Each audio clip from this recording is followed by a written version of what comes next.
Agora sim. A ideia agora é nós falarmos um pouco mais sobre Aristóteles, na verdade, esmiuçando um pouco melhor a ideia de virtude, que é um ponto-chave para explicar o comportamento moral. O que a gente viu até agora é o Aristóteles, na parte 1 da Ética, no caso da Ética Nicômacos, dialogando com Platão. Ele toma Platão como um ponto de partida, reorganiza uma espécie de teoria do comportamento que existe em Platão, uma psicologia platônica. Só que daqui para frente, do capítulo 2 de Ética Nicômacos para frente, a coisa muda. Porque Aristóteles está sendo mais Aristóteles. E o que eu quero dizer com isso? Platão ele tinha dois tipos de público da produção filosófica dele. O primeiro são os alunos propriamente ditos. Né? E eram poucos, eram escolhidos, meio que a dedo, assim, né? Eram tidos como aqueles que já nasceram inclinados para a filosofia. É até uma ideia que ele defende na República, né? Que o filósofo nasce. Você não aprende, você não vira, você não se torna.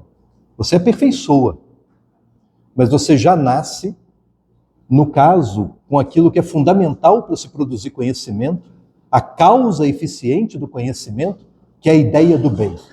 Você já é mais afetado que os outros pela ideia do bem, e é isso que torna você capaz de ser um pensador melhor do que os outros.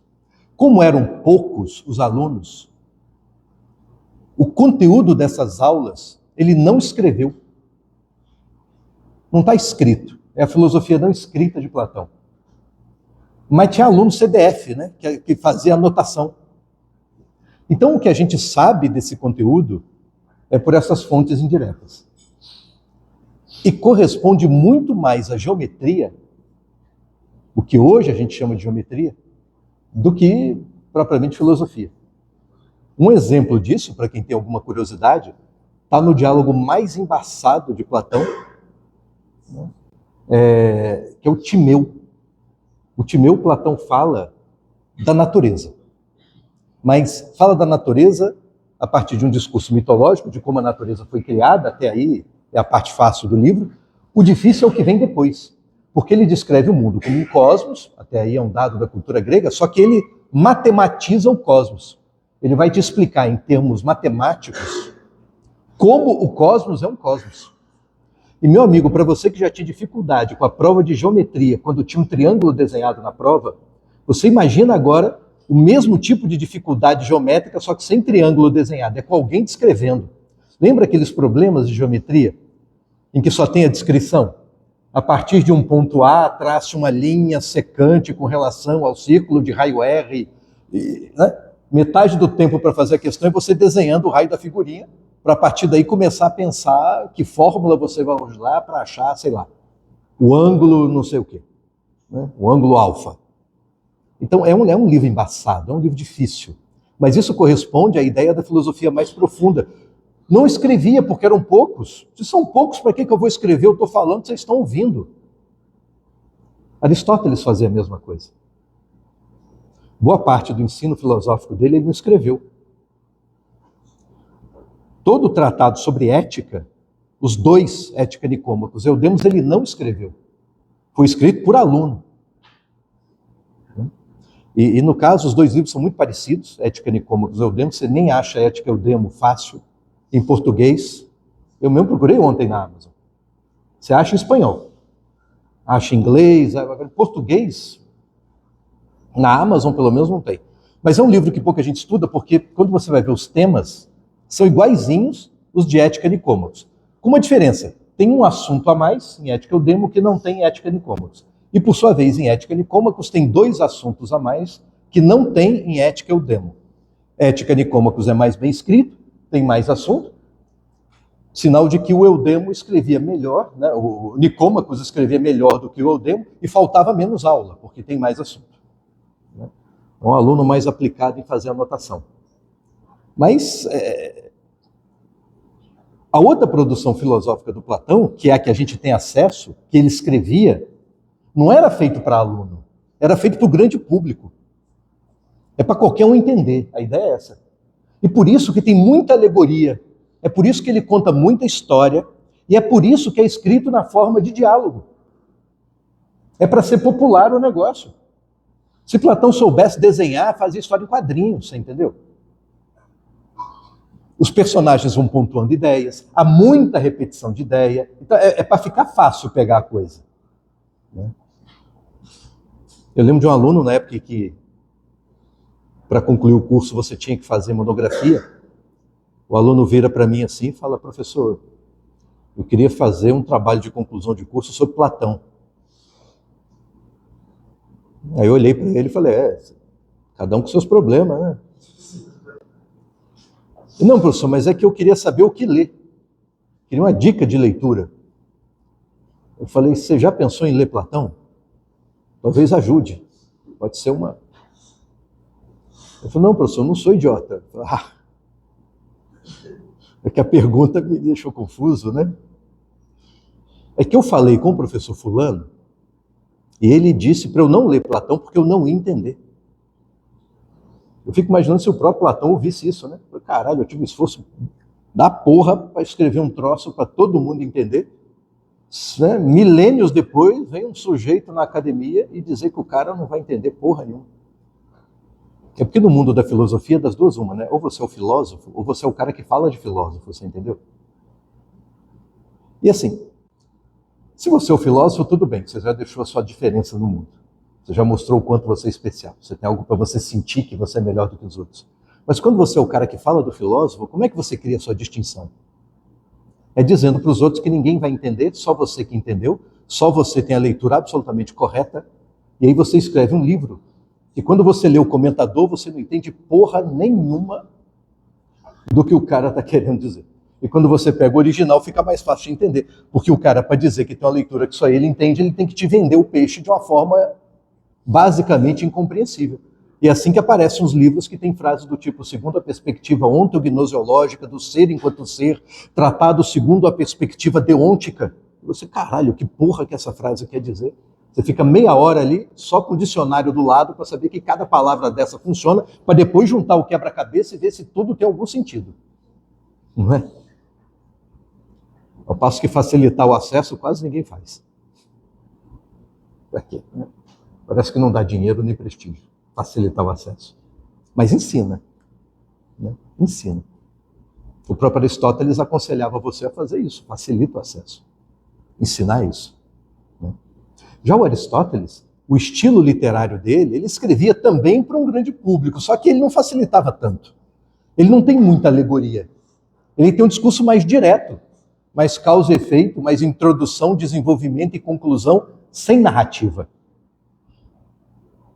Para quem gosta de narrativa, Platão é mais legal de se ler. Agora, para quem gosta de mais diretas ideias, aí é Aristóteles.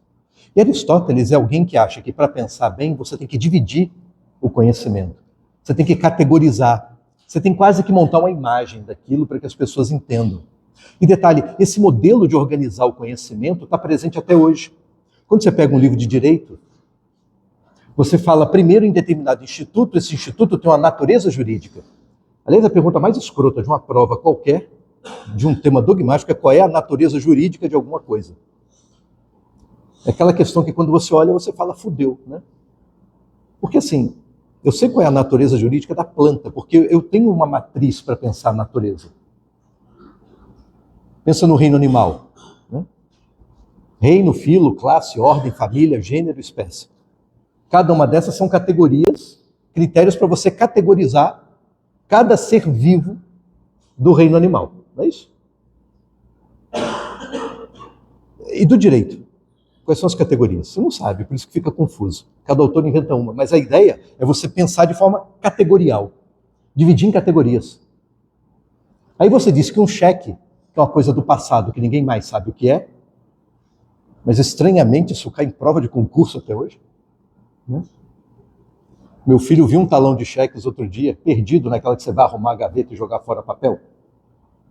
O que é isso, pai? Ele nunca tinha visto. Ele tem 13 anos. Nunca tinha visto. Aí eu dei uma resposta muito boa para uma criança de 13 anos. É um título de crédito. Porque essa é a natureza jurídica. Aí você aprende título de crédito, quais são os princípios, como você deve tratar, e tudo aquilo que é espécie do gênero, você trata de acordo com os princípios aplicáveis ao gênero. Isso é Aristóteles. Entenda o gênero e não a espécie, porque as espécies são diferentes umas das outras. Se eu olho gente, gente é tudo diferente. Cada um tem um rosto, cada um tem uma altura, cada um vive de um jeito.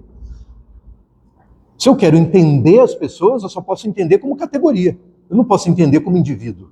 Então não tem uma psicanálise, sabe? Um critério para entender indivíduo. Tem para entender o gênero. E ele tenta mostrar a relação do gênero com a espécie. Aliás, pensar a natureza em gênero, espécie, reino, filo, classe, família, ordem, gênero, espécie, é Aristóteles. A forma como a universidade está organizada, dividida em centros de ciências da natureza, ciências humanas, ciências sociais. Aí você vai criando as variações, tipo sociais aplicadas. É a mesma coisa que dizer que as outras não são aplicáveis a nada, pelo menos no mercado de trabalho tem uma certa dificuldade. Mas é Aristóteles purinho, purinho. E ele vai fazer a mesma coisa, esse desenvolvimento categorial, esse pensamento categorial, com relação ao comportamento humano. Então você já sabe essa de partida, essa concepção platônica de dividir a alma em 3 partes, etc.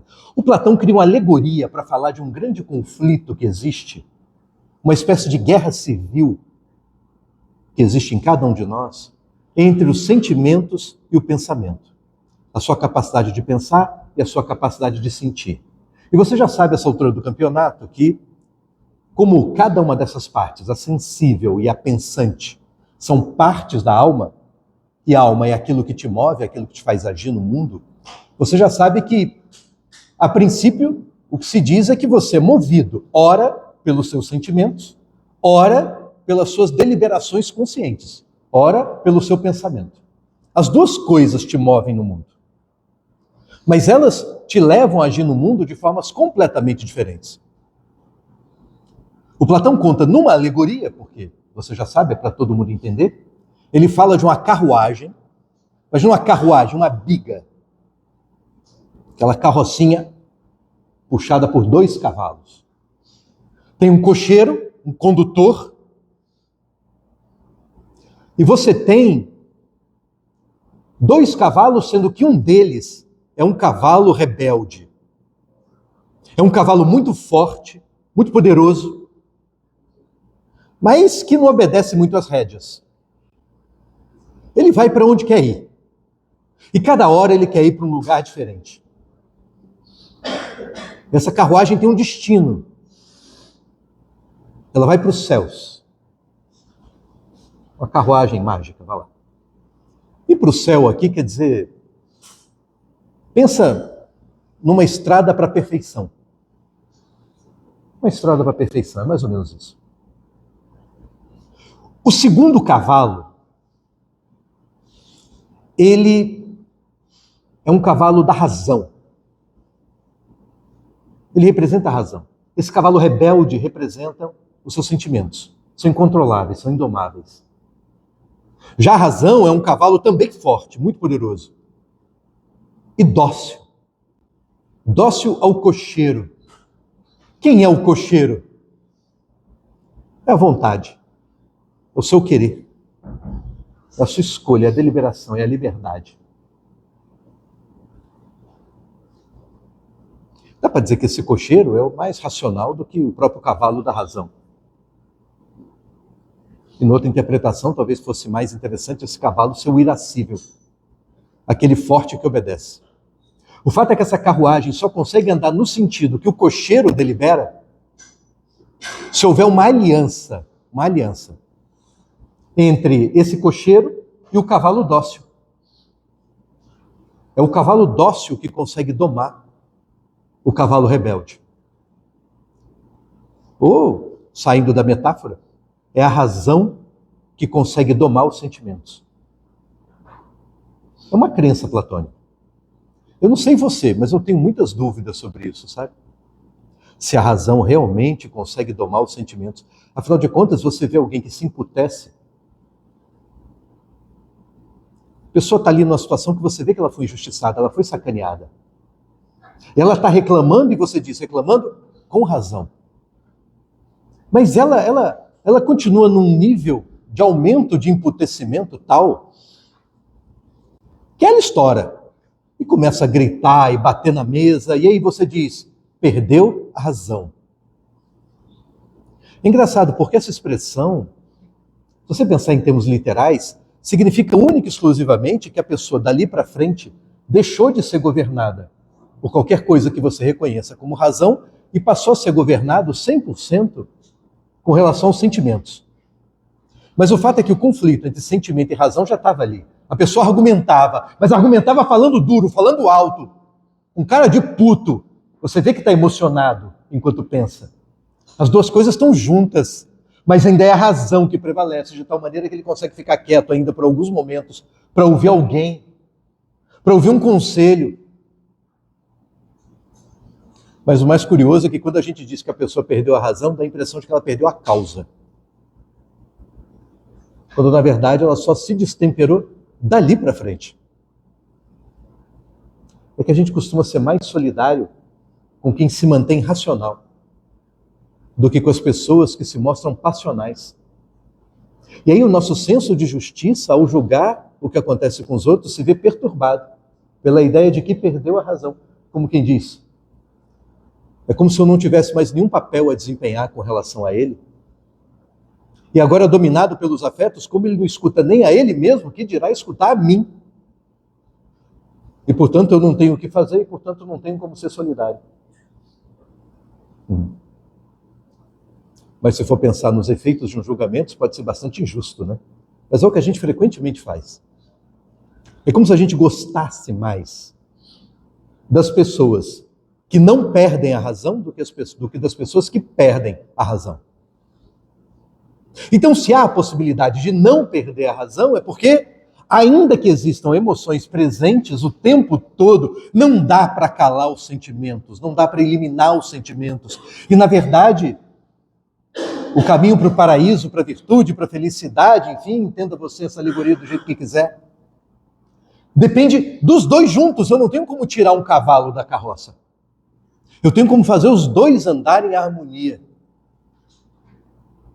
E é por isso que no teatro, no cinema, a gente valoriza tanto o ator que sabe lidar com as duas coisas ao mesmo tempo. Ser ator é isso. Eu fui ver que ele ainda estamos aqui, né? Fernanda Montenegro aparece no finalzinho do filme. Ela não diz uma única palavra. Ela não abre a boca. E rouba a cena. Como é que é possível? E você olha e fica, caraca. E ela não fala.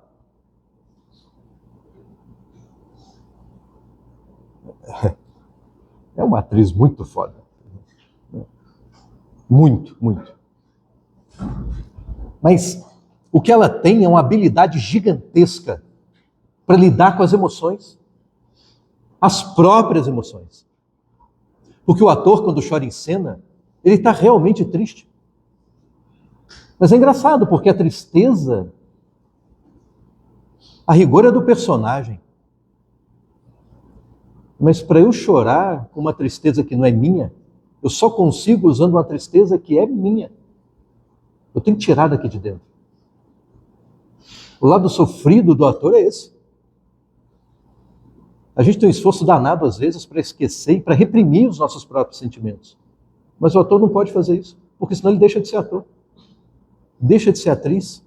Tem que encarar os sentimentos ao ponto de conseguir usar. E só faz isso pelo hábito, tem que treinar, tem que ensaiar muito. E tem que ter uma coragem filha da mãe para encarar o que a maioria de nós prefere fugir, prefere esconder, prefere reprimir, porque, segundo Freud, é até o natural da gente. É um mecanismo de defesa de sentimentos que às vezes são insuportáveis. A gente recalca, como ele diz.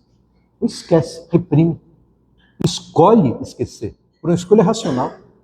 O trabalho da razão com relação às paixões, aos afetos, para Freud é assim, é uma escolha de esquecimento. E aí a gente gera uma força psíquica gigantesca para que aquilo jamais venha à tona. O problema é que a gente falha e às vezes vem à tona, na forma do ato falho, do xiste, do sonho.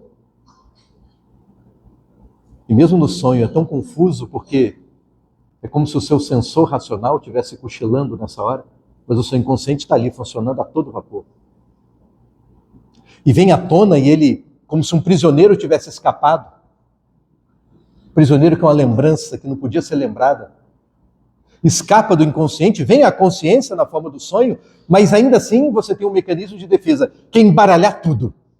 Vou embaralhar para essa merda ficar confusa, de tal forma que a mensagem vem, mas ao mesmo tempo não vem na forma de algo compreensível. Porque se vier é insuportável. É você se defendendo do insuportável em você. Há sentimentos nossos que nos levam à situação de insuportabilidade, não propriamente pelo sentimento, mas por causa dos outros. É tipo você se apaixonar perdidamente pela pessoa por quem você não poderia se apaixonar. E por que não? Porque socialmente pega muito mal. Tipo se apaixonar pela freira, pela cunhada, sabe? Pega muito mal. E aí o vergonhoso não está no sentimento em si. Está numa percepção racional de que aquele sentimento não pode ser levado a cabo. Que o desejo advindo desse sentimento não pode ser realizado de maneira alguma. É um desejo que você não poderia desejar. Mas como é que você não deseja? Você entendeu? O único jeito é tentar esquecer. É tentar esquecer. É o que a gente faz o tempo todo. Mas o fato é que Platão, ele acha que, tudo bem, ele não chega a detalhes tão sofisticados assim, de esquecimento, de recalque. Mas, ainda que chegasse, a ideia psicanalítica de recalque pode ser uma forma de dizer que, de fato, a razão pode prevalecer sobre os seus sentimentos. Né? O Aristóteles tem outro jeito para explicar isso, que começa a partir da parte 2 de Ética Nicômacos. A parte 1, ele descreve o bem. O que é o propósito de cada um. Cada um de nós nasce nesse mundo cósmico com um propósito, você não nasce à toa. Você nasce com habilidades que se encaixam na natureza. Afinal de contas, pensa só, todo mundo físico obedece um certo conjunto de leis, uma certa ordem. Olha a compreensão que a gente tem dos biomas. Como cada espécie de um bioma interage com a outra de tal forma que o todo que é o bioma depende de cada uma dessas espécies, de tal maneira que a extinção de uma única espécie gera um desequilíbrio ecológico. Essa mesma ideia de natureza está presente em tudo, a troco de que não estaria presente em você também. Então você, como bicho, parte de um bioma, você tem um papel também num bioma existencial, inclusive num bioma social para Aristóteles. O difícil é saber qual é, né? Porque como o bioma é complexo, cada um tem um papel diferente, saber exatamente o seu é difícil. Mas tem um norte genérico, que é a ideia de felicidade, ou eudaimonia. Em que felicidade nem é bem uma boa tradução, eu preferi o estado mais belo e perfeito de si mesmo. E perfeição aqui tem a ver com... Imagina um arquiteto que projeta uma casa. Faz a planta e faz a maquete. Você vê a planta e vê a maquete. E com base nisso gera uma expectativa de como a casa vai ficar. Quando você vê a casa pronta, você vê que a casa está idêntica à planta e à maquete. E aí o que você diz da casa? Que ela ficou perfeita. Perfeita porque entre o imaginado e o flagrado há coincidência. Perfeição é isso. Uma coincidência entre o que você imagina e o que você percebe. Você vai a um restaurante e pede uma comida. Eu fui ontem num restaurante novo. Nem é novo, a loja assim, é a terceira loja do restaurante. Pelo lugar, eu já estava meio desconfiado que não ia ser grande coisa, sabe? É porque é dentro do shopping. E comida de shopping é comida de shopping, não importa, né? Mas o preço não era preço de comida de shopping, sabe? Eu tô lá, era para bater papo com um amigo. Vamos lá, né? Espírito de aventura. Aí, uma moça muito gentil, muito mesmo, que trabalha na casa, depois que a gente comeu, ela veio perguntar o que a gente achou. Como eu sou o tipo de pessoa que não gosta de arrumar treta, ela estava muito bom. Mas o meu amigo ficou se coçando, sabe? E ela percebeu, pode falar, pode ser sincero. Quase todas as vezes que alguém na vida me disse pode ser sincero, deu ruim, você entendeu? Há um motivo para você ficar quieto. Sábio é Confúcio. Meu amigo, se você não tem nada de bom para dizer, fica quieto. Abre a boca para falar algo bom. Se não for, fica na tua, é melhor. Não vai arrumar merda. Aí ele chegou e disse o seguinte: sabe o que é? Isso aqui é um fast food com preço, né? Com preço de não fast food, sabe? Tá lá essas coisas, né? Aí a moça, não, mas nós vamos melhorar, aquele papo de vendedor, né?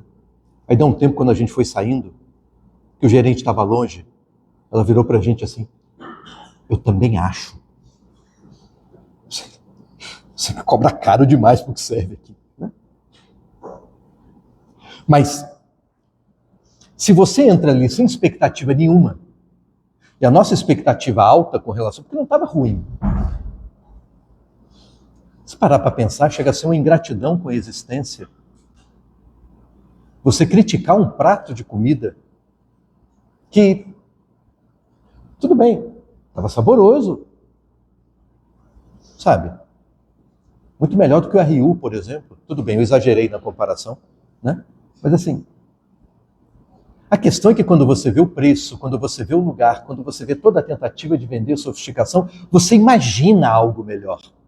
E quando a sua imaginação não coincide com o que está na sua frente, você diz que não está perfeito. Agora, é diferente quando você entra num lugar que você não dá nada pelo lugar. É tudo muito simples, é tudo muito assim, até o preço é baixo. Mas quando vem o raio da comida, vem além da sua expectativa, ou vem coincidindo com a sua... Aí você diz, perfeito. Então o estado mais belo e perfeito é isso, há um modelo, há um ideal, e esse ideal é seu mesmo. Qual é o seu plano da sua própria existência? É isso que ele tenta descrever na parte 1. E daí para frente? É como chegar lá. Como chegar lá, em primeiro momento, depende de você. E o depender de você, o nome do caminho é a virtude. A virtude é aquela boa disposição de agir. Você já sabe disso.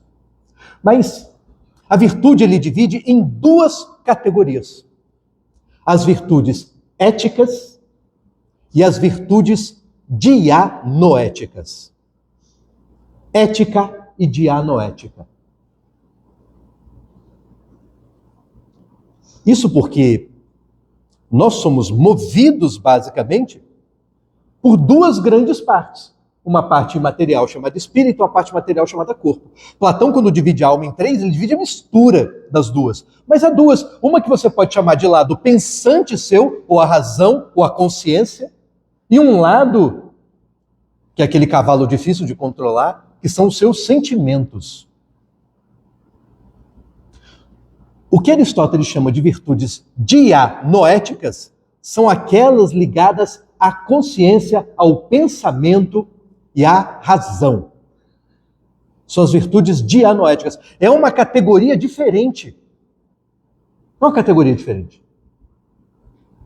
Aquilo que ele chama de virtudes éticas são ligadas aos sentimentos.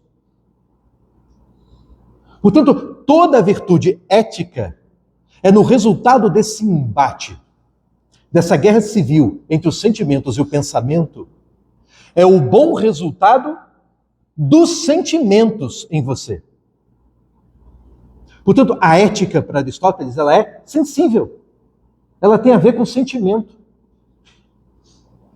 Ou, na verdade, com a capacidade que você tem de domar os seus sentimentos, com a capacidade que você tem de usar os seus sentimentos. E qual o caminho que eu sigo para chegar lá? Ele já te diz na origem da palavra ética, que vem de ethos, que é hábito. Ethos é hábito. Ética é o habitual. Como é que Fernanda Montenegro se transforma na atriz que se transformou? Tudo bem, já tinha talento desde que nasceu. A filha também. Marido também.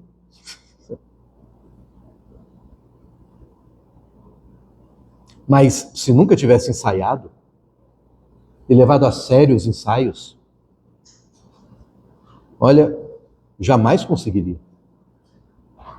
Tem que repetir, repetir, repetir. Como é que você doma o sentimento? Domando.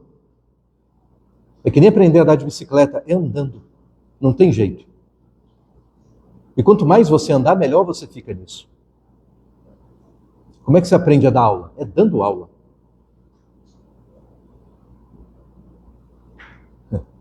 Eu comecei a dar aula em 96.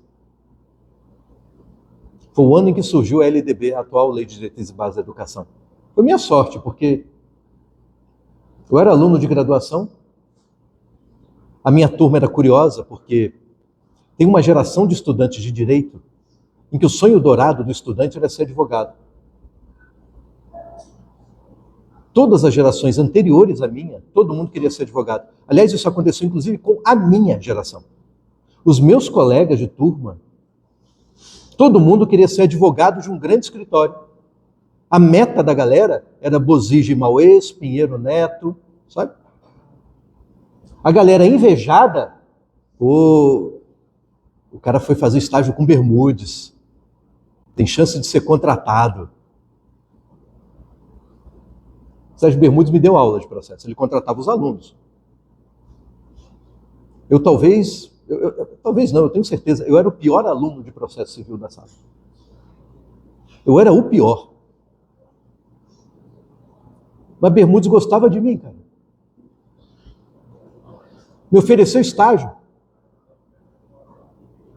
Eu recusei, porque eu não queria ser advogado. A vaga que eu não peguei, quem pegou foi um colega de turma meu, Ricardo Brasman. Gente boa, gostei dele ter ido. Porque ele nasceu para advogar. Aí Ricardo Brasman, um dia a gente sai, ele foi apresentar a namorada nova, na época, né? Quando eu olho para ela, muito simpática e tal, eu falei, eu te conheço. Ela riu.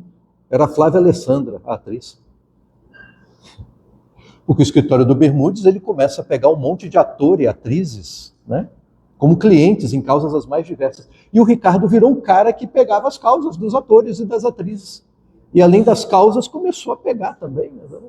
E ele virou para mim e falou, a vaga era sua.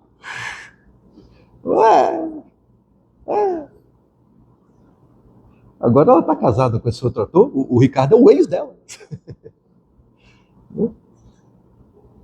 E advoga para eles ainda. Olha que coisa. Né? E por que Bermudes gostava de mim? Porque Bermudes gosta mais de literatura do que de direito. Adora literatura. É formado em letras, ele é mestre em letras. Aí um dia ele estava dando aula e ele fazia algo que Gilberto também faz aqui, sabe? Eu sou Gilberto. Ele acaba de explicar uma coisa e pergunta. Na verdade, nesse dia ele perguntou algo que ele tinha explicado na aula passada. Mas que ele explicou muito na aula passada. Sabe o que você explica tanto que você pensa, porra, não é possível que ninguém tenha entendido isso até. E quando ele pergunta, ninguém responde. E vai ficando aquele constrangimento que ele... Gente, ninguém sabe isso. Tipo, estou perdendo meu tempo aqui, né? Ele dá um esporro na turma. Que vocês não têm cultura, vocês são... Mas ele não diz vocês não sabem nada de processo, ele diz vocês não entendem nada de literatura. Eu duvido alguém recitar uma estrofe de Navio Negreiro. Uma estrofe! Aí estou eu lá no fundo. Aí eu levanto. Auriverde pendão da minha terra, que a brisa do Brasil beija e balança. Estandarte em que a luz do sol se encerra nas promessas divinas de esperança. Tu que da liberdade após a guerra foste chateado. Daí para frente a gente já está recitando comigo. Foste chateado dos heróis na lança, antes que houvessem roto na batalha, que servires a um povo de mortalha, fatalidade atroz que a mente esmaga. É a única poesia que eu sei de cor. Na verdade, eu decorei mais duas depois disso, mas assim, era a única. A única. Desse dia em diante, eu virei o gênio da sala para ele. Eu virei o único que tem futuro. Você entendeu? Pelo mais absoluto acaso do planeta. O mais absoluto. Ele me perguntava coisa de processo e eu não sabia. Mas isso nem importa. Eu sobrevivi a processo graças a Castro Alves. Cara. Então, como não ser grato à poesia e à literatura depois disso? Talvez eu não tivesse me formado. Não é? Muito obrigado, Castro Alves. Não é? Mas, você vê que Bermudes julgava mais com sentimentos, no caso a simpatia, do que com a razão. E todo mundo é assim, todo mundo é assim. Né? Mais com as virtudes éticas do que as dianoéticas. Agora, há de haver uma ligação entre elas. Né? Em primeiro lugar, Aristóteles resolve melhorar a ideia de virtude. Ele vai dizer que virtude é um meio termo entre dois vícios. Dois vícios. Isso no caso das virtudes éticas. Das virtudes éticas. O meio extremo entre dois vícios. Porque é da natureza das paixões, e daí diferenciar em dois grandes modelos, a ética e a dianoética, é da natureza dos sentimentos ou das paixões, o arrebatamento, o descontrole, a dificuldade, a fúria do cavalo indomável. É da natureza dela. E, portanto, nos leva a extremos. A extremos, esses sim, que são aquele limite, aquela marca do vergonhoso, do ruim, do reprovável, daquilo que a gente não deveria fazer. O excesso. Todo vício para ele está ligado ou a um excesso ou a uma falta. E toda virtude, na medida em que é ligada aos sentimentos, é um meio termo entre um excesso e uma falta. E a virtude é o meio termo entre um excesso e uma falta de um sentimento, justamente porque não dá para se livrar do sentimento. Como eu não tenho como livrar do sentimento e ser só razão, o máximo que eu consigo fazer é usar bem o sentimento. E usar bem o sentimento é usar o sentimento na justa medida. E a justa medida é o meio entre dois extremos. É o meio entre dois extremos. Então, no caso do desejo, por exemplo, quais são os extremos do desejo? Não é? Pensa no desejo por comida. Qual o extremo do desejo por comida? A gula. A gula, comer demais. Meu pai está com 93 anos. Está bem. Anda sem bengala, sem muleta. Se agacha para pegar coisa no chão. Para 93 anos, isso pode não parecer um grande feito, mas é. Então a dificuldadezinha é para subir escada, mas sobe, mas tem que se apoiar, tem que, né? Precisa do braço. E a memória dele também já não é lá essas coisas, né? Às vezes ela falha, né? Mas eu fui falar em falha de memória e esqueci. Olha que coisa. Tem um ato falho aí. Mas é que me veio um exemplo dele muito bom, de um acontecimento. Mas enfim, vou pegar da ideia que aí o exemplo volta, é melhor, né? Na gula, lembrei. É porque todo Natal, meu pai conta a mesma história. A mesma história. Porque todo Natal tem rabanada. Rabanada é uma sobremesa que só tem no Natal, né? Meu filho estava reclamando. Por que só tem no Natal rabanada? Qual que é a lei do Código Civil que... Né? Ou da BNT, não sei, que diz que só pode ter. E você sabe o que eu fui investigar? É que no Rio, no caso, o pão de rabanada você não encontra na padaria. Você só encontra no Natal para vender. Mas se quiser rabanada, pode encomendar na padaria. Eles te entregam 3 dias depois. Então não serve trabalho você fazer rabanada, é por isso. A matéria-prima não está disponível. Mas a gente morava em Brasília, tinha um vizinho, eu lembro dele. Eu brincava com o filho dele. Cara, ele era muito gordo. Muito, muito. Tudo bem, eu tenho espelho em casa, eu sei que eu não sou magrinho, você entendeu? Mas assim, o cara realmente, ele exagerava, né? O cara era imenso, né? E não é à toa, sabe? Assim, ele realmente, ele não tinha comedimento nenhum na comida, nenhum. E era vizinho, a gente morava em Brasília, apartamento funcional, sabe? Aquela coisa que o seu vizinho é colega de trabalho. Então assim, vida profissional e pessoal se mistura ali, família e trabalho é uma merda, horror. Né? Lúcio Costa bolou esse troço, essa forma de urbanizar a cidade, dizendo que ia criar um espírito de corpo na administração pública, com apartamento funcional, mas é porque ele não convivia com gente com quem ele trabalhava. Porque se convivesse, ele ia ver o quanto isso é infernal. Collor que acabou com isso quando foi presidente, que permitiu comprar os apartamentos e tal, aí pronto. Mas no Natal, esse cara comeu tanta rabanada, mas tanta rabanada, que à noite ele teve uma congestão e morreu. O cara morreu na noite de Natal. Você imagina de manhã cedo?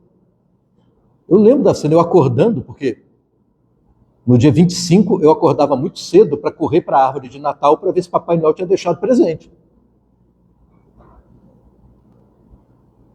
E assim, geralmente eu acordava antes dos meus pais. Nesse dia meus pais estavam acordados.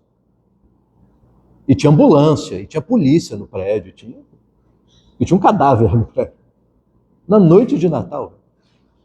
E meu pai conta isso. O cara morreu de tanto comer rabanada. Tá aí o vício, né? O vício do excesso. O vício do excesso. É diferente da ideia de vício que a gente tem hoje. Porque a ideia de vício que a gente tem hoje é a ideia de uma compulsão. De algo que você não consegue largar. O vício aqui para Aristóteles não, é uma descompensação. Então o vício não é algo eterno e constante. O vício pode acontecer de repente. Você teve um comportamento vicioso, porque você se excedeu.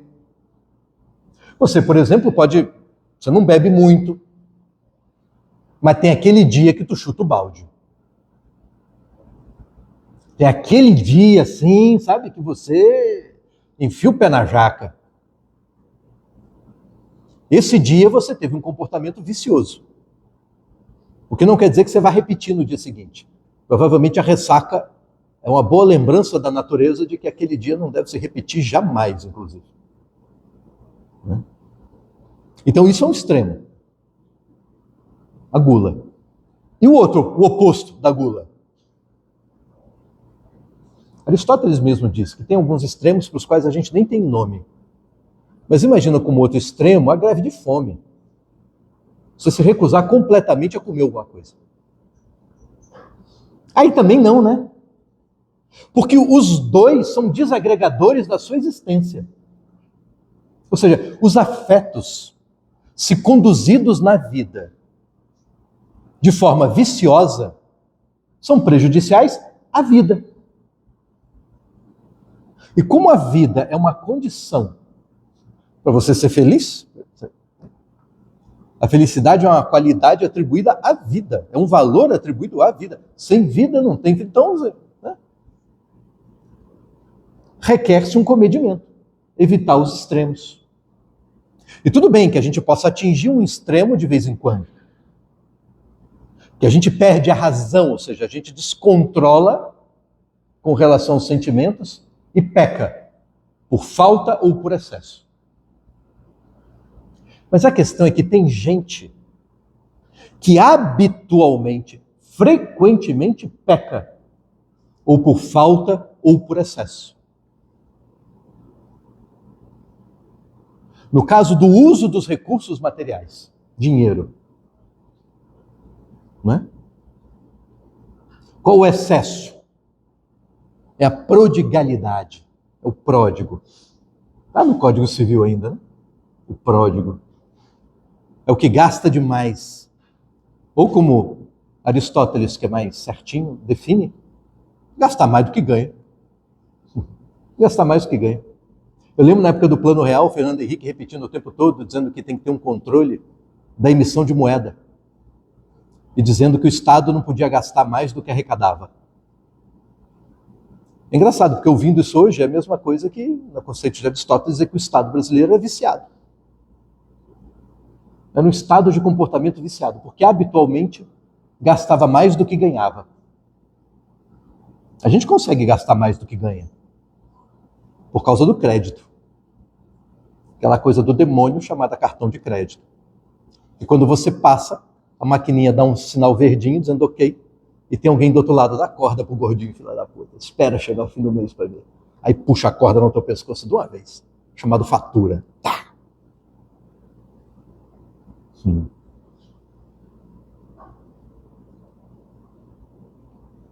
Dezembro, a fatura dos 2 cartões está em 20 mil. Tudo bem, foi controlado. Tem recurso para pagar. Né? Marcar para nós 20 mil é foda no cartão. Né?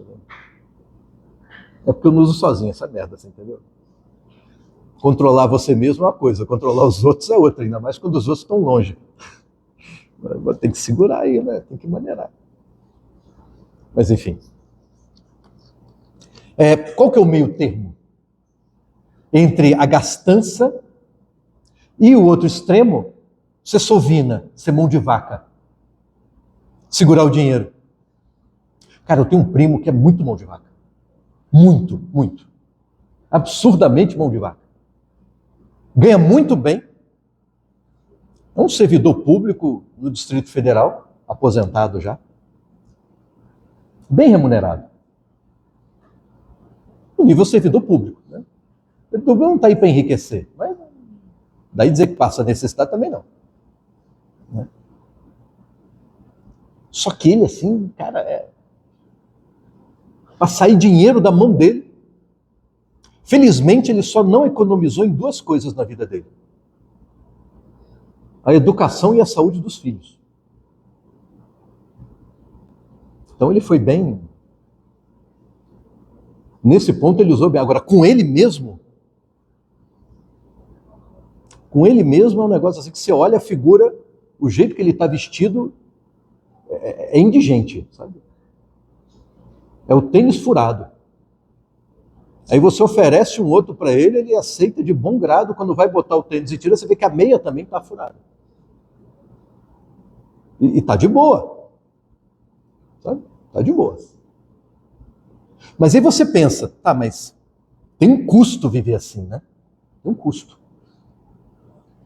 Que pode gerar até uma série de privações. No caso dele, são privações até alimentares. Ele é magro, mas é porque ele come pouco para economizar. E chegou a adoecer por causa disso. Uma vez ele teve problema por falta de proteína. Olha que coisa engraçada, a falta de proteína gera barriga de chope. Ele começou a engordar comendo menos. Estava estranhando, quando foi ao médico, falei, meu amigo, te falta proteína, estava perdendo músculo. Estou perdendo massa muscular, para quem está envelhecendo é um problema. Tem que mudar a sua dieta, tem que botar carne. Você viu o preço da carne? Aí você vê que tem um exagero, você entendeu? Né? Qual que é o meio termo? É o comedimento. Ser comedido no gasto. Né? Agora, repara que essa métrica, eu não tenho uma régua precisa para dizer exatamente o quanto e com que você tem que gastar para ser virtuoso com relação ao dinheiro. Sabe assim? Tem que trocar de carro ou não tem? Sabe assim? Como é que você mede isso? Não tem uma régua muito precisa. É muito incerto. É um cálculo absolutamente incerto. Né? E é aí que entra o outro lado das virtudes. As virtudes dianoéticas. Que ele bota uma tabelinha curiosa, cara. A lista delas é pequena. Olha só. Dá até para botar no quadro. As virtudes éticas não dá para listar. Porque elas estão ligadas a todos os sentimentos e toda a ideia de falta e excesso. Qual falta? Qual excesso? Não sei. Mas são faltas e excessos ligadas ao comportamento. Àquilo que você faz. Não aquilo que você está sentindo. Não dá para dizer que há um vício na pessoa que está perdidamente apaixonada, por exemplo, naquela paixão que te faz pensar em loucura. Sendo que ela não cometeu nenhuma loucura. Ela não agiu, é só o sentimento. Para Aristóteles, isso nada mais é do que você flagrar em si mesmo a força de um sentimento. Porque quando ele fala de ética e de anoética, ele está falando de ação, é de conduta, é de um agir no mundo. Então, enquanto você não age, enquanto a partir de um sentimento ou pensamento você não transforma isso em alguma coisa, uma fala que seja, não faz sentido falar em ética aqui. Então está ligado a comportamento. Isso você traz, inclusive, para o direito penal. É até tema de discussão atual, né? Em que o cogitácio do crime, ou seja, só pensar no crime, só querer praticar o crime, não é crime. É uma irrelevância penal.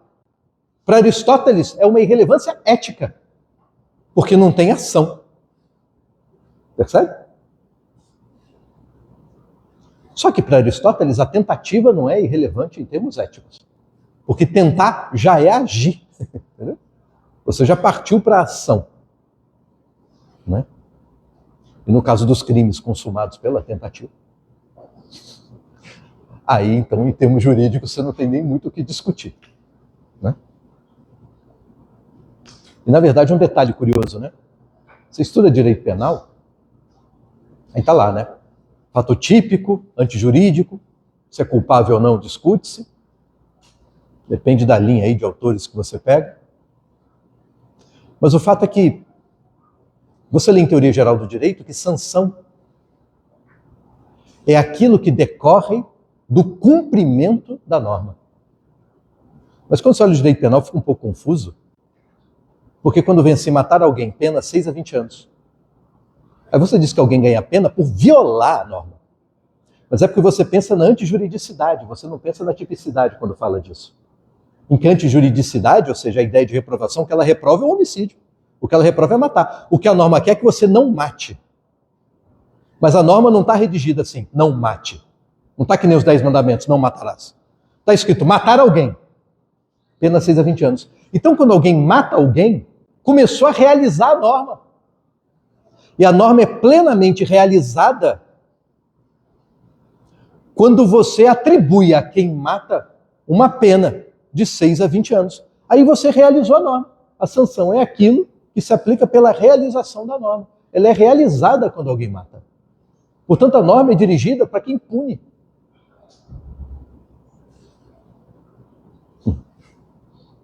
A ideia dela é essa. É a norma feita para o Estado, para o juiz, é a lógica do direito penal. É você que tem o dever. No que diz respeito a quem mata, é o dever moral de não matar. Mas, se você lembra daquela historinha de Santo Agostinho, né? A gente precisa do direito justamente porque a moral falha.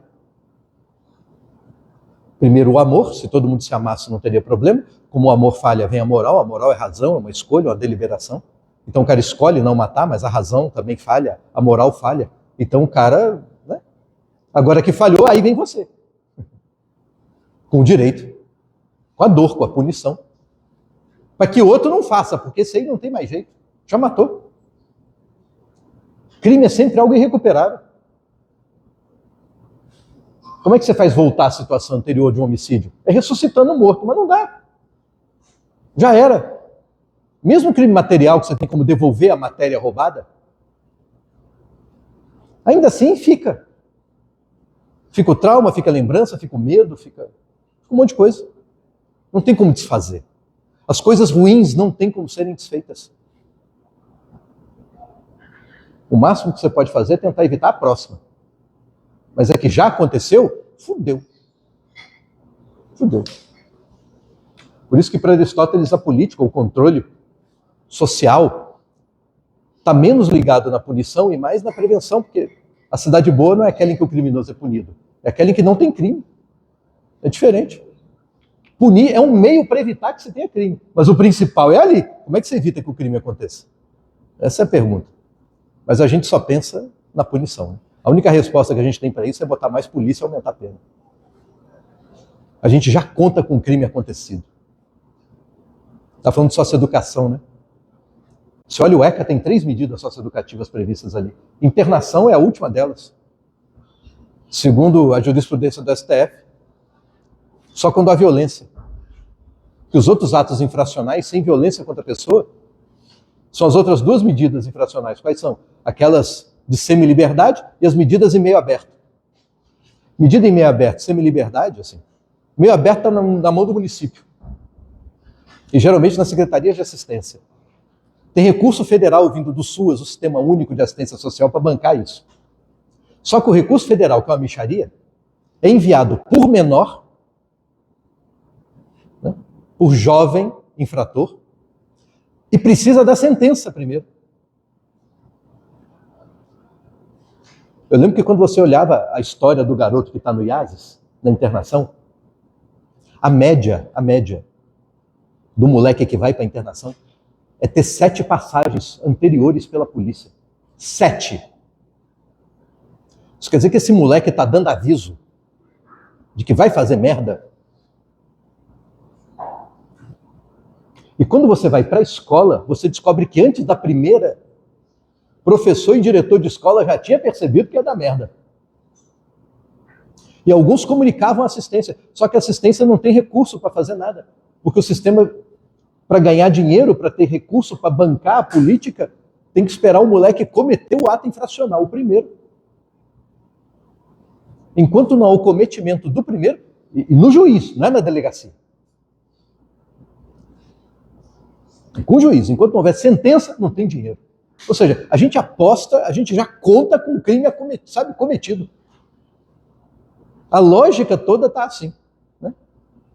Mas enfim, a questão são as virtudes dianoéticas.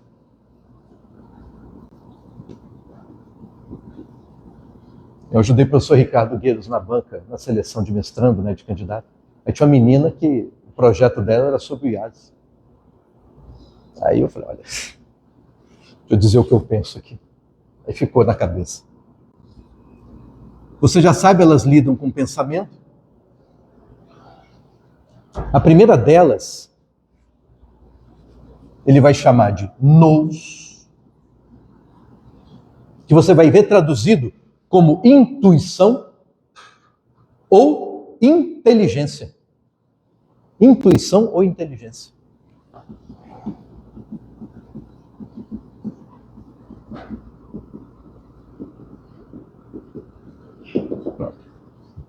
Intuição ou inteligência. Engraçado, porque na nossa capacidade de pensar, o pensar bem, você vai dizer, requer uma certa habilidade que a gente tem como inata. Né? A gente tem a inteligência como inata. Dificilmente você escuta a frase, fulano tornou-se inteligente. Você diz que fulano é inteligente. Eu vejo que é muito inteligente, eu vejo inteligência. E geralmente a percepção da inteligência é comparativa. Quando você vê que a pessoa consegue fazer algo que você não consegue, você diz que ela é inteligente. Você diz que ela é habilidosa, enfim, você reconhece por uma comparação com você mesmo. Porque se a pessoa pode menos que você diz que ela é estúpida. Então não tem uma medida muito objetiva de inteligência, tem uma medida comparativa. Mesmo os testes de QI que nascem aí no século XX, na segunda metade do século XX, o primeiro modelo pressupunha a educação formal dentro do modelo de escola, das habilidades que a educação escolar exige de você, é que era feita a métrica. O problema é que se tocaram do seguinte, essa métrica pesava demais para o lado do cálculo, supondo que toda a inteligência está ligada a raciocínio matemático. Hoje você tem testes de QI mais sofisticados, mas que não tem uma escala única, uma métrica única de QI, porque a inteligência não dá para ser pensada hoje no singular. Ela é pensada no plural, inteligências. Fernanda Montenegro, mais uma vez, ela tem uma inteligência corporal, por assim dizer, de controlar a expressão, o tom de voz, que é uma inteligência, porque ela não faz isso por acaso, e nem faz isso dominada por forças afetivas que ela não controla. Ao contrário, escolhe qual que é o personagem, como é que ele tem que ser. Ela molda. Isso é uma inteligência que é extremamente útil no ofício dela, e que é extremamente útil no tribunal do júri, e que é extremamente útil em negociação, é extremamente útil em várias funções da vida, até em sala de aula às vezes. Mas há outras habilidades, por exemplo, como a do cálculo mesmo, aquela tradicional. Minha avó, já falecida, ela tinha uma habilidade matemática fora do comum. Fora do comum. Você chegava com um cálculo para ela, te dava o resultado e não sabia dizer como. Mas estava certo. Intuía mesmo. Intuir no sentido de você percebe o raciocínio de alguém e não sabe dizer o passo a passo para chegar lá.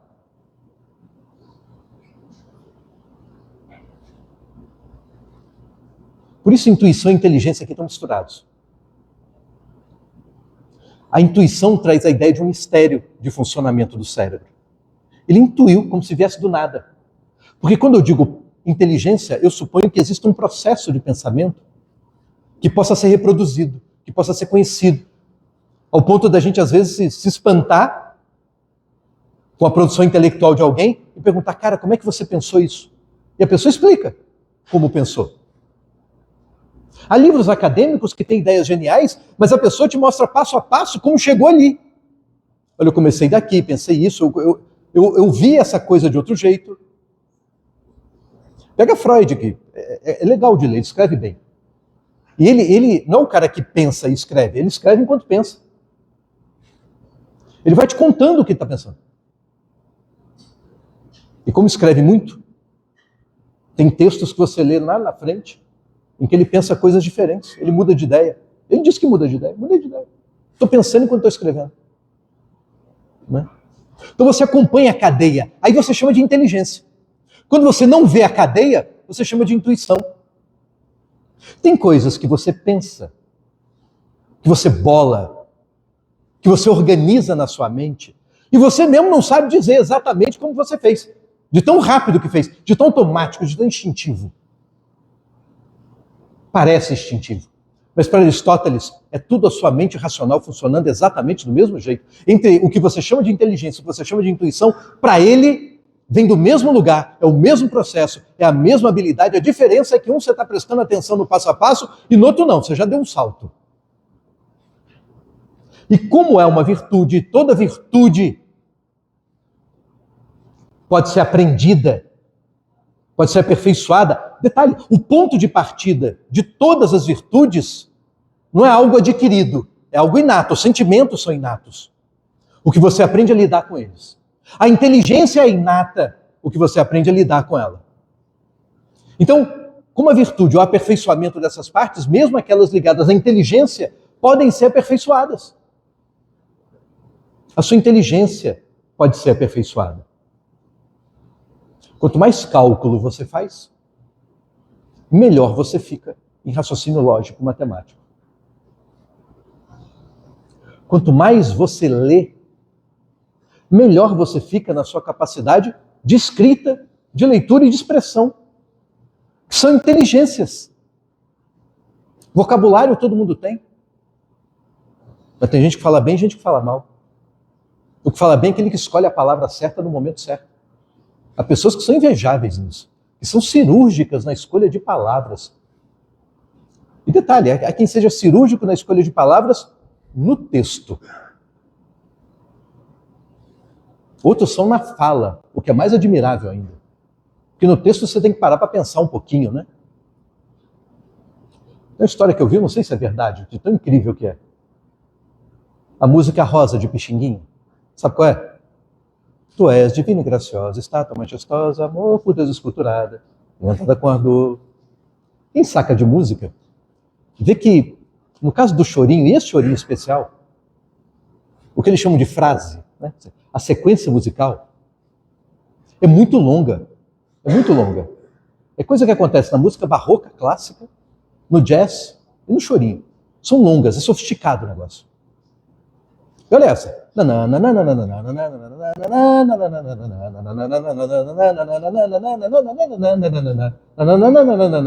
Acabei a frase. Agora repete. Ele fez a música. Só a música. Chamou Orlando Silva, compositor e cantor. Eu fiz essa música, mas não tem letra. Orlando Silva fez uma pergunta, você pensou em quê? Ele falou lá, sei, uma coisa mais amorosa, tá bom. 2 horas depois, o filho da puta me aparece com a porra da letra. 2 horas, cara.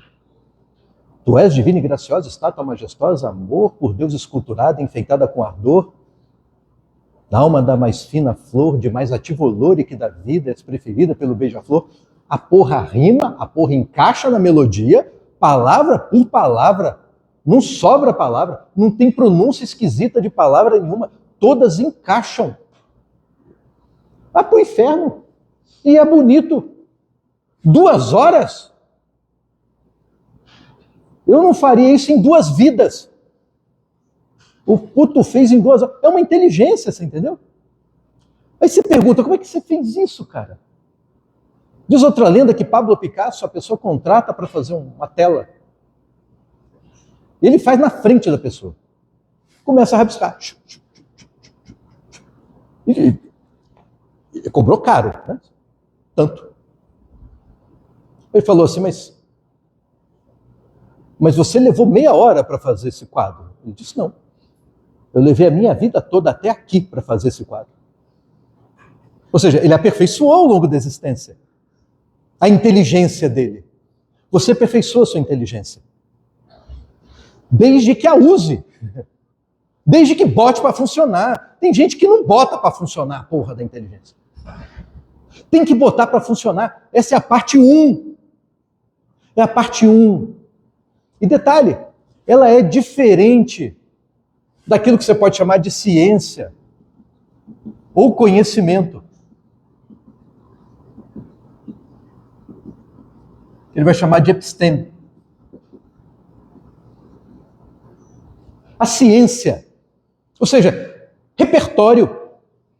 Quando você vem para a universidade, professores vomitam o repertório em cima de você. Leia o livro, escuta o que eu estou falando, pega o texto, vai no... É repertório. É conteúdo. Mas, meu amigo, aquilo que a gente pode chamar de virtude intelectual, de uma forma geral, não é só ter muito vocabulário e muito repertório. A família do interior de Minas, meu avô dizia, burro carregado de livro é doutor.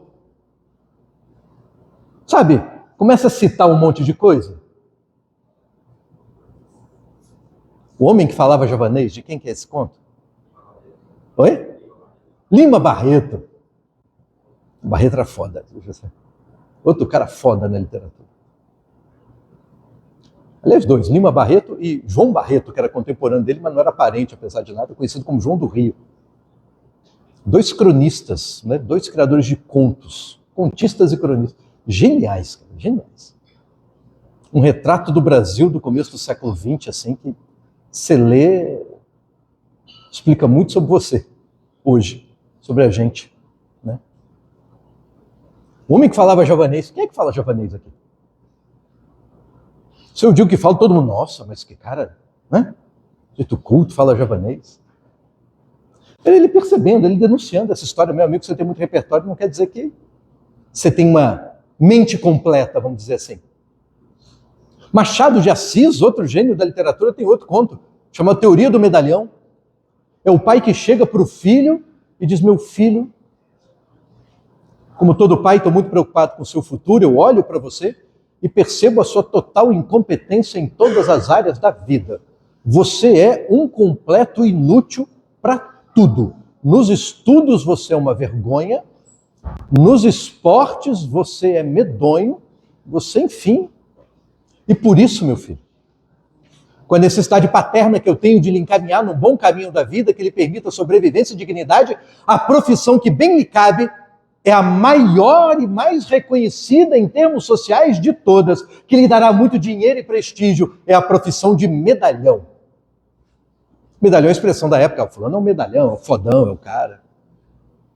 Você que é um medíocre de tudo, tem tudo para ser o cara, é o que ele está dizendo. Aí ele explica para o filho como ser um medalhão, decore 2 ou 3 frases de efeito, aquelas que não querem dizer absolutamente porra nenhuma, mas servem para qualquer situação. Ah, eu estou numa dúvida muito grande, eu não sei o que eu faço da minha vida. Né? Aí você chega para a pessoa e diz, siga o seu coração. Olha que bonito. Siga o seu coração. Mas que caralho é seguir o coração? Isso não quer dizer porra nenhuma. Se tu queres a paz, prepara-te para a guerra. Então a ideia de sabedoria, você nem sabe muito bem, assim, no meio da conversa, o que isso significa, mas não explica também. Trata, porque você não sabe, então não vai conseguir explicar, fica na tua. Mas a pessoa vai supor que você sabe, então isso aí, ou seja, é um blefe. É um blefe.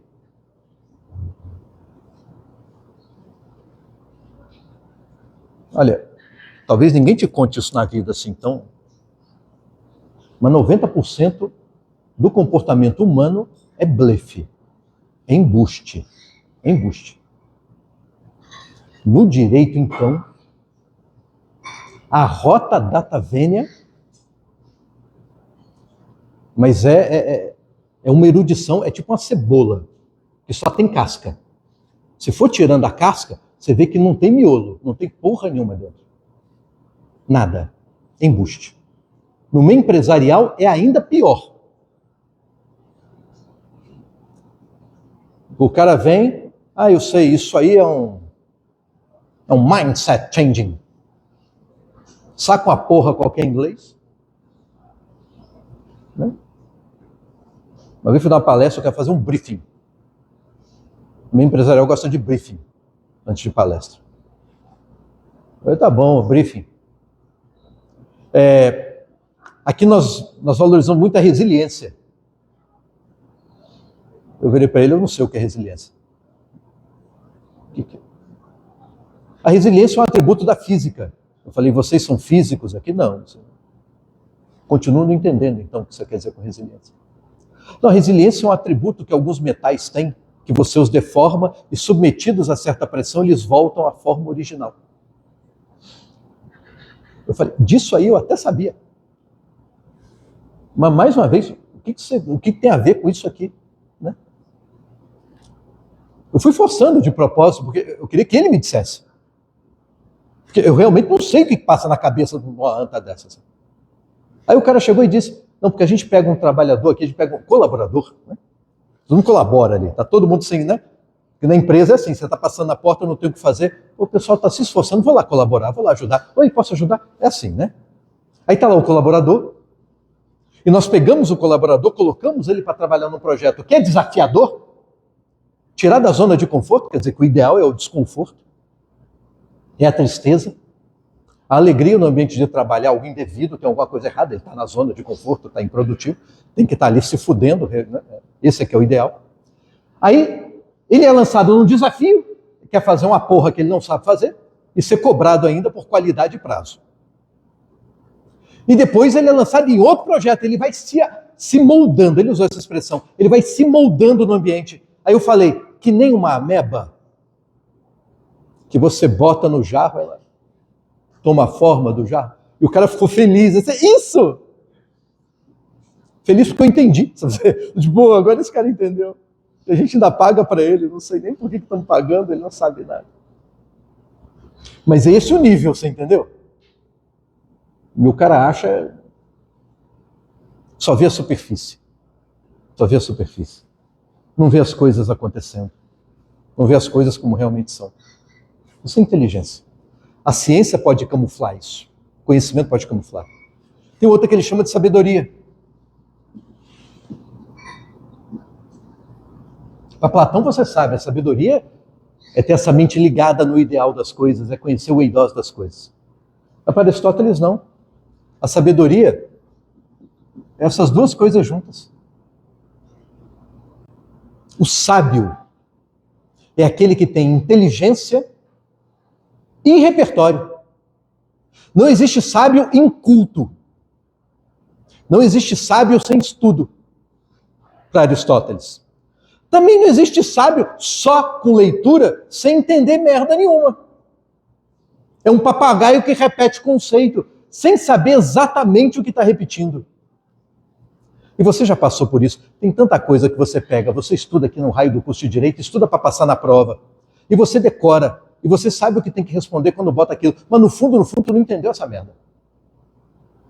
Tanto é que você não consegue usar as ideias, quer dizer, tirar daquele contexto muito preciso que você aprendeu o que é o contexto de aplicação da ideia e aplicar em outra completamente diferente.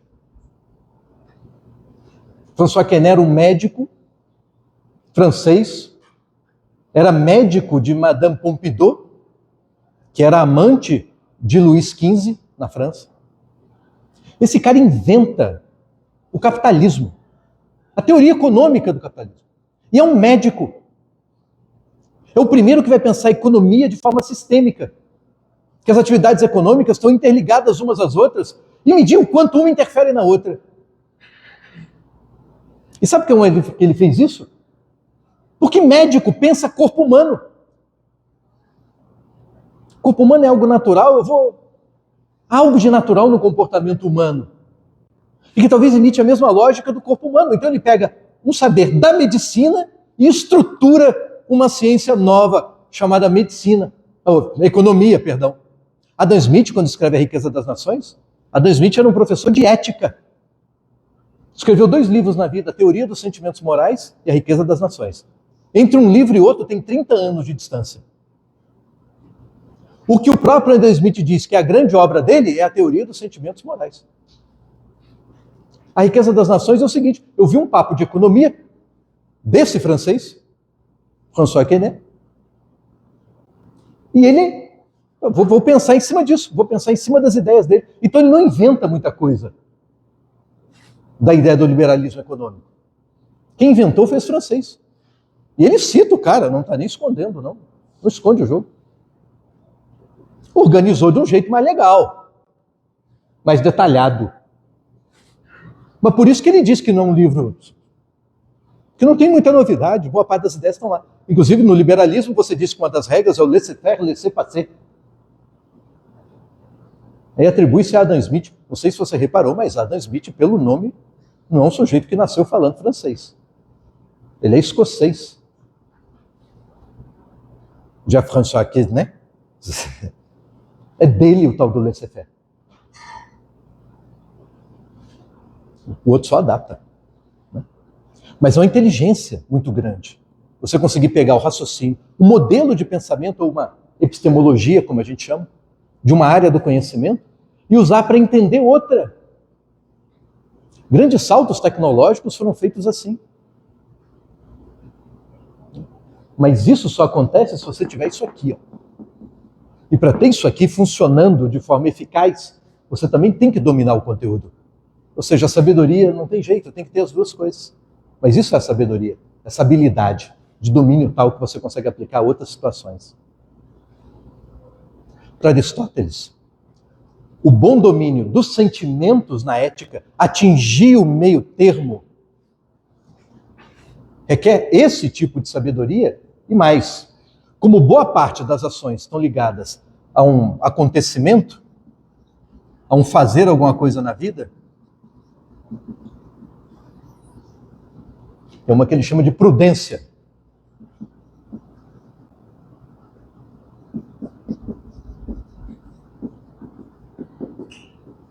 Ou phronesis, em grego. Prudência, que é o saber agir. É engraçado, cara, porque nossa cultura é muito periférica, né? A gente, por princípio, acha que tudo que vem de fora é melhor do que o que a gente tem por aqui. Aí eu lembro que eu era criança e eu ouvia dizer que as pessoas tinham um certo savoir-faire, certo saber fazer.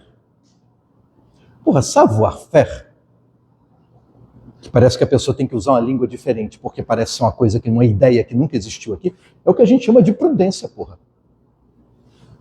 É isso, saber fazer.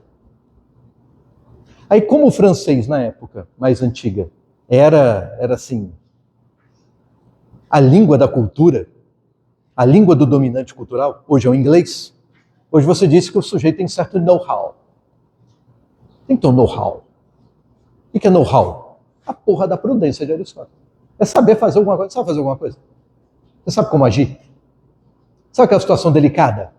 Você sabe como agir? Você tem que dar uma notícia muito merda para alguém. Num momento difícil. Você sabe como fazer isso? Tua amiga que dá aula na medicina de ética. Médica, professora do departamento e tal.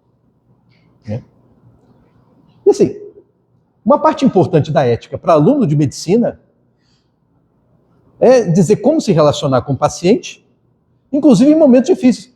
Como é que você diz que vai morrer? Porque dizer que vai morrer é mais difícil do que dizer que morreu. É mais difícil. Porque enquanto a pessoa ainda está viva, quem ama o vivo ainda, o quase morto, se sustenta na esperança. Mas aí olha o outro lado. Você tem informação, você tem um prognóstico cientificamente muito preciso de que aquela pessoa não vai durar muito. Você vai mentir? Você vai ser um aliado também? E dizer, não, é isso mesmo, vai dar tudo, você tem certeza que vai dar certo, e você sabe que a pessoa vai morrer. Ou será que o seu dever é ter como o dever que os antigos atribuíam aos mestres com relação aos discípulos, que é o de franqueza? Porque aí você, sabendo que a pessoa que você ama vai morrer, você pelo menos pode se despedir. Você pode, de fato, começar a se preparar para isso. Sabe aquela, eu devia ter pedido perdão? Às vezes você não teve a chance, porque pedir perdão já é admitir para você mesmo que você acha que a pessoa vai morrer. E só por isso está pedindo perdão naquele momento. Não, vou esperar ele melhorar para depois pedir perdão, porque eu tenho que esperar. Aí a pessoa morre. E você leva essa culpa pro resto da porra da vida. E o médico podia ter evitado. Então olha que situação difícil. Conta ou não conta? Conta de que jeito? Como é que você conta um negócio desse?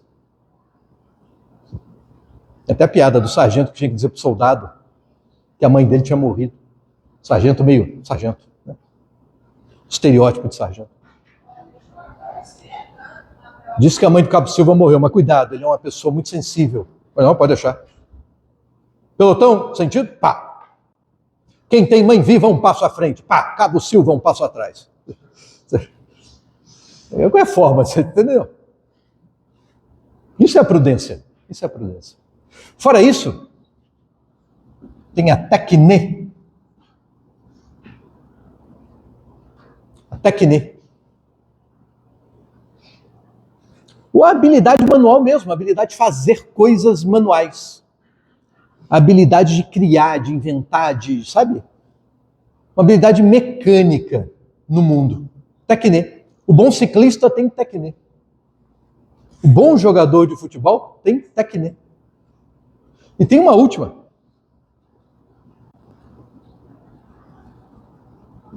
Arte. E a arte tem um papel fundamental. Aristóteles, na política, quando ele vai falar da educação que cria bom cidadão, e para você ver o tamanho da importância, a cidade boa para ele é a cidade que tem boas pessoas. É a cidade cuja convivência com as pessoas são boas. Então, o principal ativo de uma cidade, a principal preocupação de uma cidade são as pessoas. Isso ele não tem dúvida. Formar gente melhor. E para isso depende de uma economia. Ele é o primeiro a colocar a questão da economia na cidade. E hoje virou o tema. Mas ele pensava também no comportamento moral das pessoas. Isso dependia de educação. Uma educação que permitisse pessoas prudentes. A começar pelas virtudes dianoéticas. Porque essas eu posso ensinar em sala. Porque eu posso chegar para você e lançar desafios para você pensar. Eu posso chegar em sala de aula e te entregar a ciência. Eu posso exercitar isso tudo com você. Eu posso te ensinar em casos práticos a ser prudente. Mas tem uma dessas habilidades aqui, aquela ligada à arte,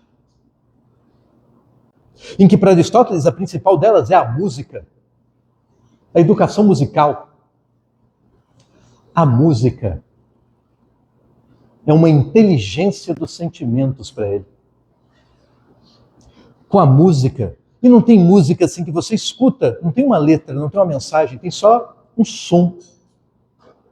E você reconhece naquele som alegria, tristeza, mistério. Tem vídeos que você acha na internet de cena de filme com a trilha sonora original. E depois você assiste a mesma cena com outra trilha sonora. Tem uma cena que é um cara andando na rua, indo para um telefone público, famoso orelhão, pega e diz alô. Só que na primeira cena, tem uma música dessas assim de filme de suspense, sinistra. Então, que tem tubarão.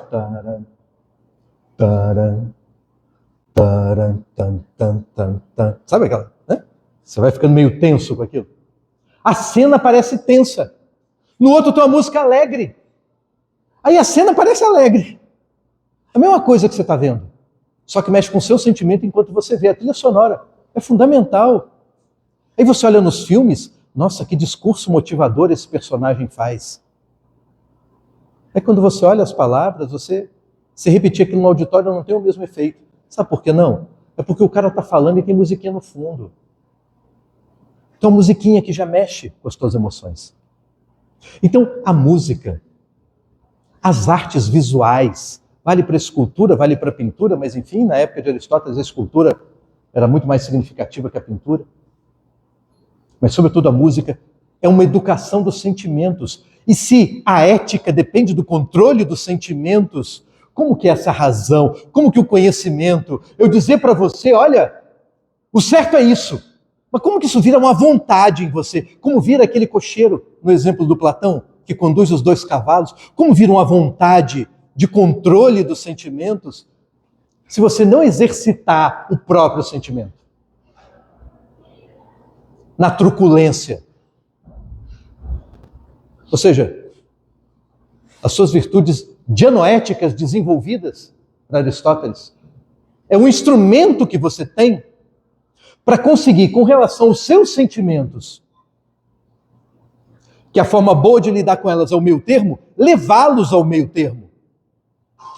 O meio termo que é menos uma questão de cálculo preciso, porque não tem uma régua de medida entre 2 extremos viciosos. É muito mais uma ideia de harmonia. Harmonia que vem da arte. Vem da ideia de ritmo. Nos comportamentos morais, para Aristóteles, não existe um certo e um errado. Porque não tem uma métrica, porque não tem uma régua para medir o meio termo da virtude.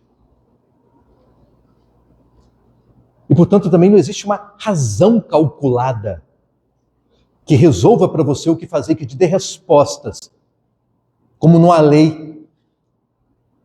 A lei é a resposta que eu dou, determinando ou demonstrando que reação você deve ter diante de um fato futuro.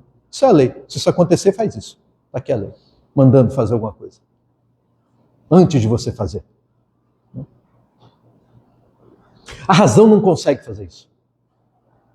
Porque não é questão de razão. É uma questão de outro tipo de inteligência, outro tipo de parte das suas virtudes dianoéticas, que é a ideia de proporção. Proporção. Medida. De ritmo, no caso da ação. O ritmo que eu tenho que seguir na minha ação. Sua vida tem um ritmo. Eu não estou falando da velocidade com que você faz as coisas. No modo como você faz as coisas. No modo como você fala, no modo como você pensa. Há um ritmado do seu pensamento, da sua leitura, que no final das contas tem a ver com a própria modulação dos sentimentos. É com ela que você lida com a arte. Então, uma educação artística, ela é fundamental para a questão ética, para Aristóteles. E a gente descarta como perfumaria, como luxo, como... Para ele, era o mais importante. A aula mais importante da escolinha é a de música. Porque nela você encara os teus sentimentos. Porque nela você aprende os sentimentos. Nela, poxa, todo mundo está vendo alegria aí, nessa música eu não estou vendo alegria. Porra, tem alguma coisa errada contigo. Vamos ver por que você não vê alegria. Por que você não sente alegria? Se você não sente alegria, você tem uma deficiência afetiva, você terá também uma deficiência ética. Porque se a ética é o meio termo dos sentimentos, se o seu sentimento não funciona, e não é à toa que os grandes, os loucos de toda a espécie, segundo o Código Penal, aqueles os mais violentos, quando você vai ver, na questão das psicoses, por exemplo, da psicopatia, no final das contas, sempre uma relação com a sua máquina sensível. No caso do psicopata, é a ausência total de medo. Não tem medo. Você se censura muito por medo, né? Medo do que vão achar, medo do que vão pensar, medo do que vai acontecer. O psicopata não tem medo. Tem um grande foda-se escrito na tela. Foda-se, vou fazer. Se eu quero, eu faço. Foda-se. Não é o medo que vai me impedir. Deu para sacar? E o último detalhe importante. Como é o meio termo entre comportamentos, lembre-se que é um comportamento mediado pelos sentimentos. É um comportamento guiado pelo sentimento. Para falar de meio termo, da virtude. Como é um comportamento e tem, portanto, você costuma mapear o comportamento pelo resultado dele, por exemplo, o homicídio, fulano matou.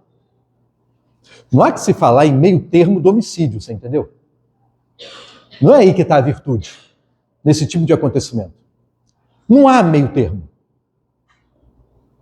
O homicídio é algo ruim. Acabou. Não tem modulação de homicídio. Tem modulação de pena merecida para quem comete homicídio. É outra coisa. A modulação está nas emoções. Então é sempre pensando na causa do comportamento. E não no comportamento em si, não no resultado dele. A questão-chave é o que causa o teu comportamento. Quando você pega no direito penal, tem a teoria finalística da ação. A teoria finalística da ação é a ideia de que, para eu tipificar, e não só para quantificar, ou para criar dosimetria da pena, eu tenho que levar em conta a intenção do agente. Em alguns crimes não tem jeito, que o tipo penal já te pede para fazer isso. Mas a ideia da teoria finalista é que todo mundo deveria ser julgado por esse critério. Qual foi a finalidade? É o primeiro passo. Se a finalidade, assim, uma coisa é o ato material. Tem que ser típico. Beleza. Tá, mas qual foi a decisão que você tomou que te levou até isso? Qual foi o processo? Né? Para ter resultado naquilo, nem sempre, para ter resultado no crime, nem sempre a conduta foi praticada num ato vicioso, em extremos. Ele pode ser virtualmente digno de aplauso. Virtuoso mesmo. Até na morte. Matou alguém, por quê? Porque eu estava defendendo aquela outra pessoa. Legítima defesa. De outrem. Sacou? Mas a estrutura de boa parte do raciocínio penal está aí. Aliás, a ideia do direito penal moderno é a toda ela. Toda ela. A coisa de culpa, do culposo, do doloso. Né? Há uma virtude ética que é a justiça, que ele vai te explicar em termos, numa única frase, que é uma espécie de sabedoria de dar a cada um o que é seu. É por isso que você vê muita definição de justiça. Justiça é dar a cada um o que é seu. Ele dá uma métrica para isso, porque essa ele consegue dar uma métrica. No dar a cada um o que é seu, como eu tenho que distribuir coisas, é uma questão de distribuir, portanto. Se as pessoas forem iguais, eu tenho que dar às pessoas, distribuir benefícios e malefícios em proporções iguais. Ele não está pensando em julgamento, ele está pensando em política. Na política, há benefícios e malefícios da vida coletiva. Tem benefícios que a cidade proporciona, mas tem um custo. Como é que eu tenho que distribuir? Se as pessoas são iguais, distribuir de forma igual. Benefício e malefício. E se forem desiguais, eu tenho que distribuir de forma desigual. Eu não posso tratar de forma igual pessoas que são desiguais, porque isso seria injusto. A justa medida, portanto, é a relação não entre dois sentimentos, no caso, mas aplicada ao mundo, aplicada em termos políticos, como uma conduta que requer essa sabedoria, a prudência.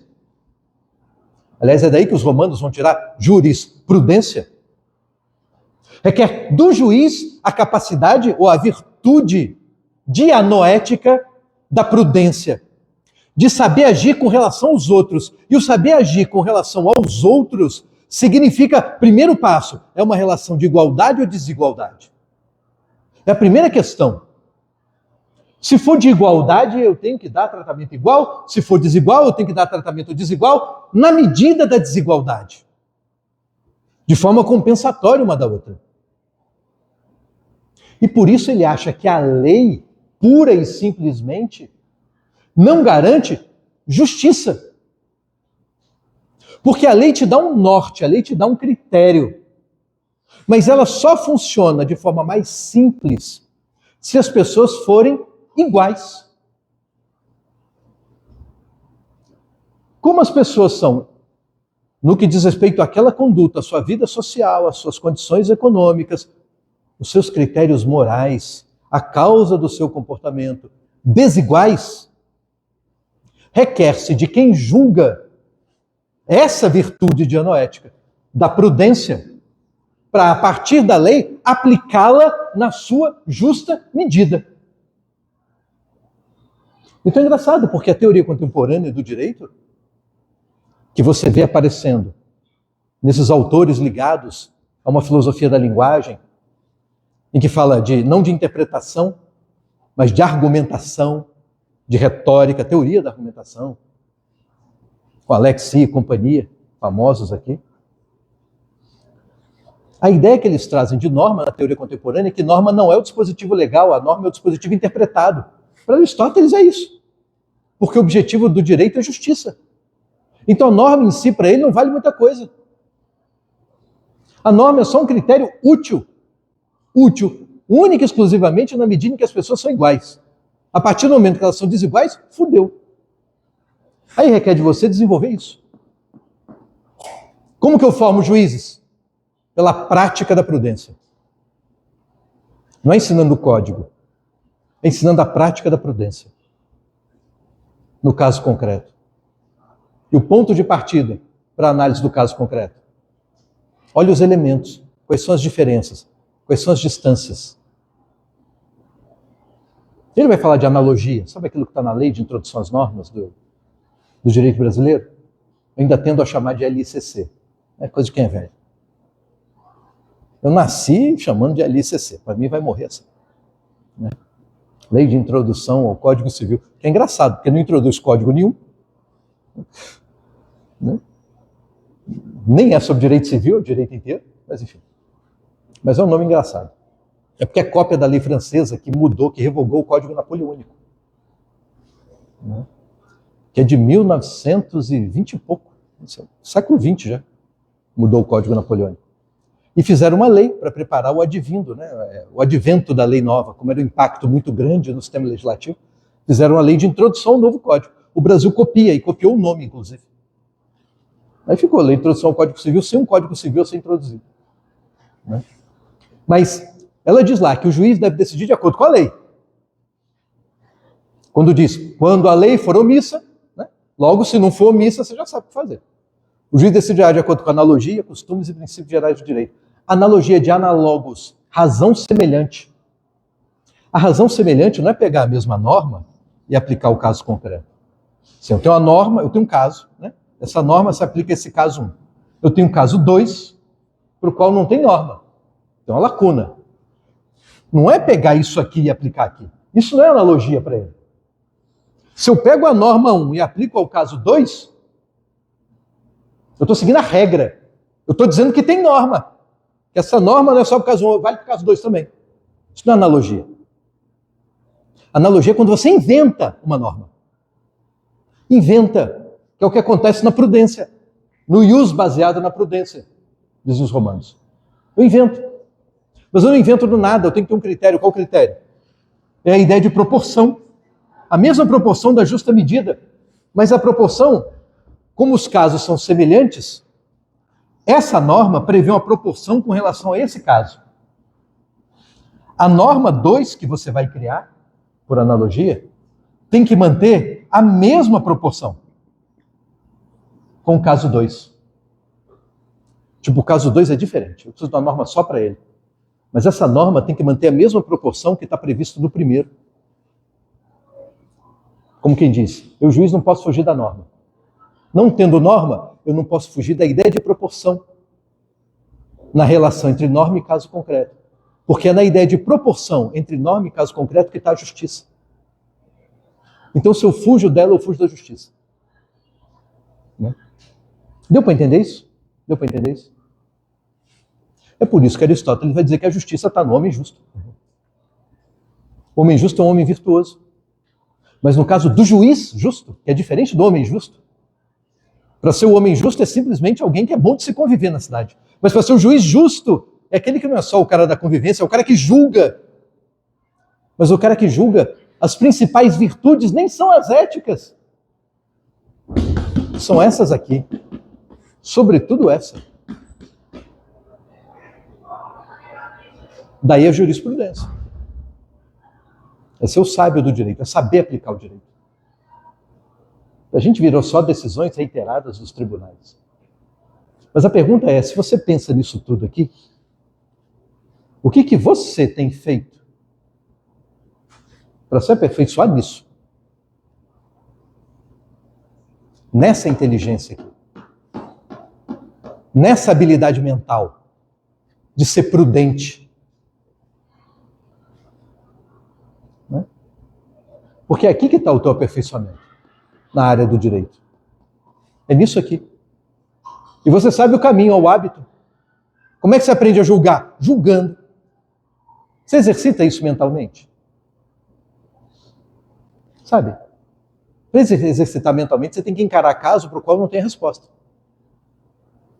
Ou tem respostas muito complicadas. É assim que você exercita. Ainda que não ache a resposta, mas está exercitando.